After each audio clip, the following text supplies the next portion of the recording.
নমস্কাৰ, মোৰ নাম মিছ গুঞ্জন বৈদ্য। মই আমাৰ স্কুলত ডান্স কৰিছিলোঁ। তাৰপিছত ছাৰক লগ পাইছোঁ। ছাৰৰ নাম জয়ন্ত বৰা। তাৰপিছত জুনিয়ৰ একাডেমি স্কুলত নাচিছোঁ।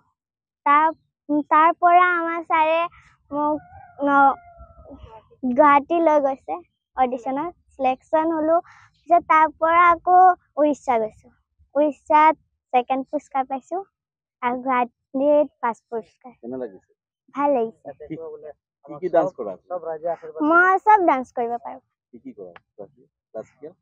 ক্লাছিকেলো পাৰোঁ, চিমি ক্লাছিকেলো পাৰোঁ, এনে ডান্সো পাৰোঁ, মডেল ডান্স, হিপ হপ চব পাৰোঁ।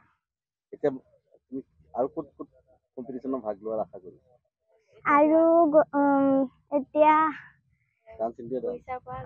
উৰিষ্যাৰ পৰা গোৱা যাম।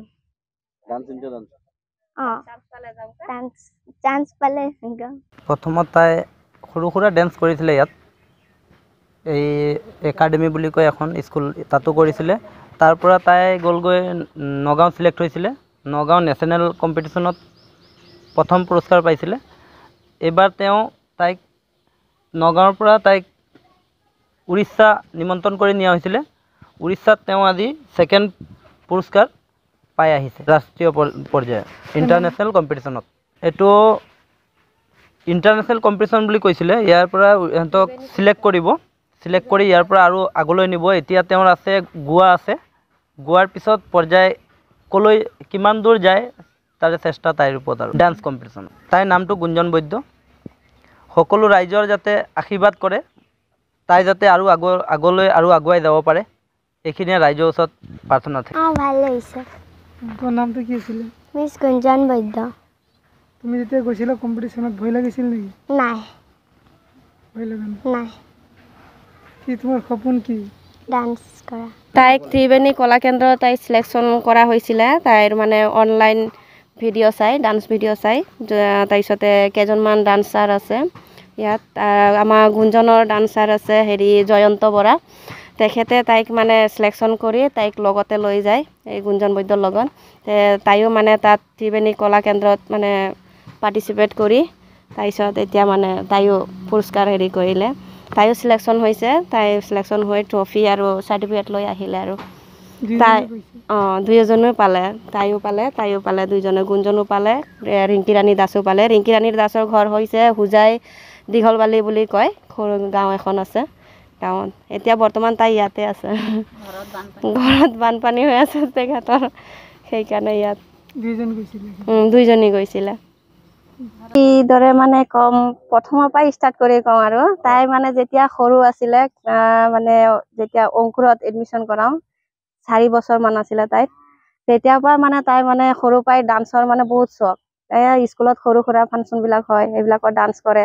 তাৰপিছত এই শিশু দিৱসবিলাক হয়, এইবিলাকতো ডান্স কৰে।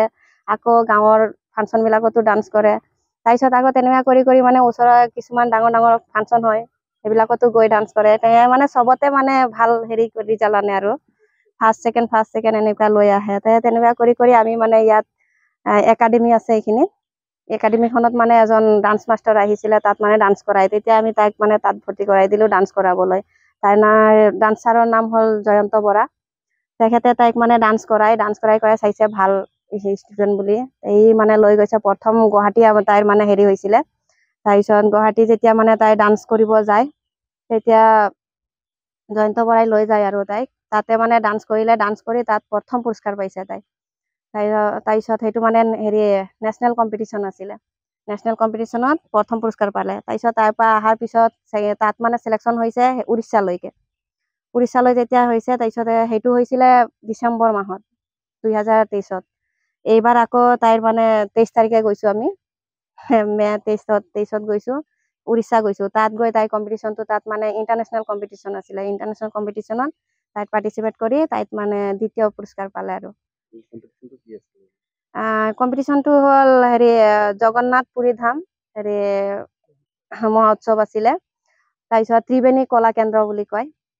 তাৰপিছত তাই চেমি ক্লাছিকেল ডান্স কৰে।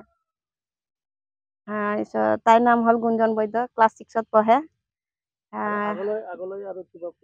আগলৈ মানে যদি চবে ছাপোৰ্ট কৰে তেনেহ'লে আৰু আগুৱাই যাব, সকলোৱে ছাপোৰ্ট কৰক। আৰু তাৰ দেউতাই হেৰি গাড়ী চলায় সেই ওচৰতে, নাই ডাম্পাৰ চলায়।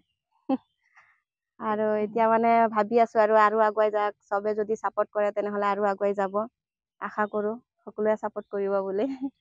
যে আমাৰ এই ভেলৌগুৰি হোজাই ডিষ্ট্ৰিক্টৰ ভেলৌগুৰি গাঁৱৰ আৰু এজন চালক, আমাৰ সদৌ অসম গাড়ী চালক সন্থাৰ চালকৰ ছোৱালী, বহুত কষ্ট কৰি তেখেতে পঢ়াই আছে। তাৰপিছত এই ডান্স প্ৰতিযোগিতাত গুৱাহাটীতো তেখেতে পাছ কৰিছে, বা এইবাৰ কি কয় ৰাষ্ট্ৰীয় পৰ্যায়লৈ যিহেতু ডান্স কম্পিটিশ্যনত দ্বিতীয় স্থান লাভ কৰিছে, গতিকে আমি সদৌ অসম গাড়ী চালক সন্থাৰ তৰফৰ পৰা আন্তৰিক ধন্যবাদ জ্ঞাপন কৰিছোঁ আৰু তেখেতৰ ভৱিষ্যত উজ্জ্বল হওক তাৰে কামনা কৰিছোঁ। আৰু অসমবাসী ৰাইজক, গোটেই ভাৰতবাসী ৰাইজক এটাই অনুৰোধ জনাওঁ যাতে এই ছোৱালীজনীক আশীৰ্বাদ কৰে, যাতে এই ছোৱালীজনী যাতে আৰু আগুৱাই যাওক তাৰে কামনা কৰিছোঁ।